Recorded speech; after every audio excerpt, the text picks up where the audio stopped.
ಮತ್ತೆ ಶ್ರಾವಣಿ ಅಕ್ಕ ಕಾಲ್ ಮಾಡ್ತಾ ಇದ್ದಾರೆ. ಕಾಲ್ ರಿಸೀವ್ ಮಾಡಿದ್ರೆ ಪಕ್ಕ ಮದುವೆಗೆ ಬಾ ಅಂತ ಫೋರ್ಸ್ ಮಾಡ್ತಾರೆ. ಅವ್ರು ನನ್ನ ಮೇಲೆ ಎಷ್ಟೇ ಕೋಪ ಮಾಡ್ಕೊಂಡ್ರು ಪರವಾಗಿಲ್ಲ, ಕಾಲ್ ರಿಸೀವ್ ಮಾಡೋದು ಬೇಡ.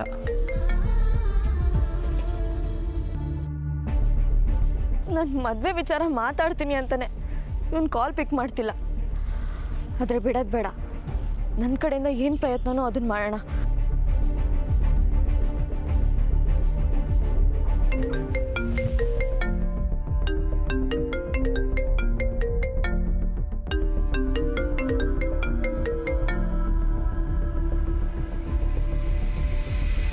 ಹಾಂ ಅಕ್ಕ,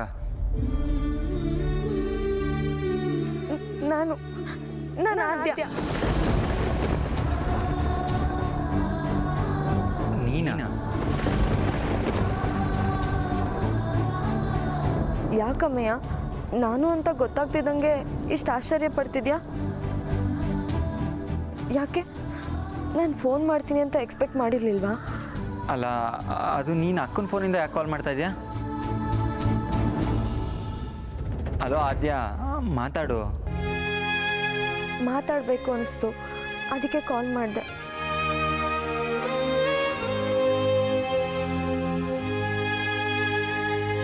ನಾನು ಆಗಲೇ ನಿನ್ನ ನಂಬರಿಗೆ ಕಾಲ್ ಮಾಡಿದೆ, ಅದು ಸ್ವಿಚ್ ಆಫ್ ಬಂತು. ನೀನೇನಕ್ಕೆ ಮಾಡಿದ್ದೆ? ಮಾತಾಡು ಅಮ್ಮಯ್ಯ.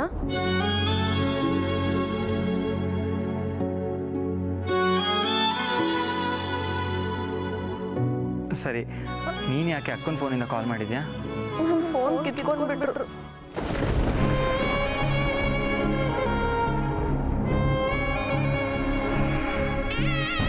ಯಾರು? ತನ್ವಿ. ಅವ್ರಿಗೆ ನನ್ನ ಮೇಲೆ ಅನುಮಾನ, ಅದಕ್ಕೆ ಯಾರ ಹತ್ರನೂ ಮಾತಾಡೋದು ಬೇಡ ಅಂತ ಕಿತ್ಕೊಂಡಿದ್ದಾರೆ.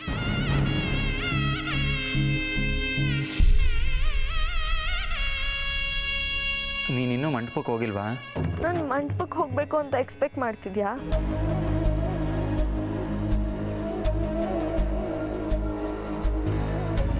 ಅದು ಆಗಲ್ಲ. ಯಾರನ್ನು ನೋಡಿದ್ರೆ ಏನು ಮಾಡ್ತೀಯಾ? ಈ ಟೈಮಲ್ಲಿ ಯಾಕೆ ಕಾಲ್ ಮಾಡಿದ್ಯಾ? ನನ್ನನ್ನು ಮದುವೆ ಮಾಡ್ಕೊ ಅಂತ ಹೇಳೋದಕ್ಕೆ.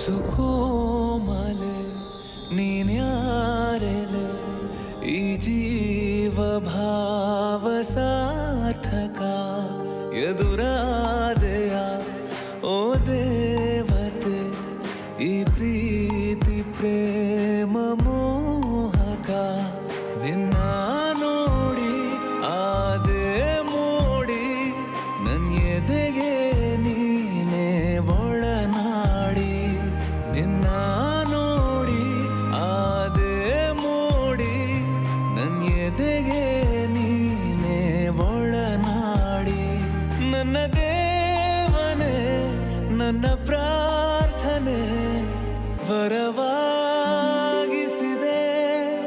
ಹೇಳದೇನೆ. ನನಗೆ ಆ ವಿಕ್ಕಿ ಕೈಯಲ್ಲಿ ತಾಳಿ ಕಟ್ಸ್ಕೊಳ್ಳೋದಕ್ಕೆ ಇಷ್ಟ ಇಲ್ಲ ಅಮ್ಮಯ್ಯ.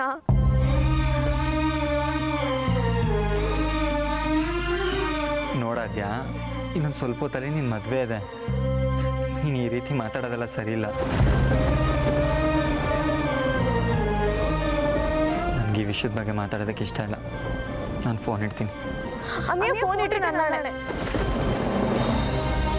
ನೀನು ಕಾಲ್ ಕಟ್ ಮಾಡೋ ಹೋಗಿಲ್ಲ. ಶ್ರಾವಣಿ ಅದಕ್ಕೇನೆ ನನಗೆ ಫೋನ್ ಕೊಟ್ಟು ನೀನು ಲವ್ ಮಾಡ್ತಿರೋ ಹುಡುಗನ ಹತ್ರ ಮಾತಾಡು, ಓಡೋಗು ಅಂತ ಹೇಳಿದ್ರು.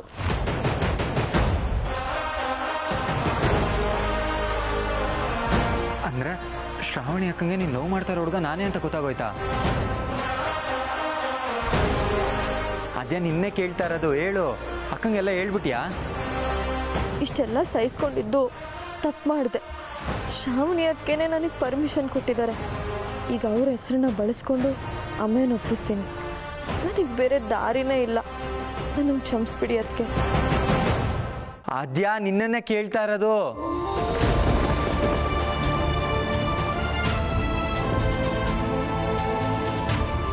ಹೌದು, ಶ್ರಾವಣಿ ಅದಕ್ಕೆ ಎಲ್ಲ ವಿಷಯ ಗೊತ್ತಾಯ್ತು. ನಾನು ಲವ್ ಮಾಡ್ತಿರೋ ಹುಡುಗ ನೀನೇ ಅಂತ ಗೊತ್ತಾಗಿದೆ.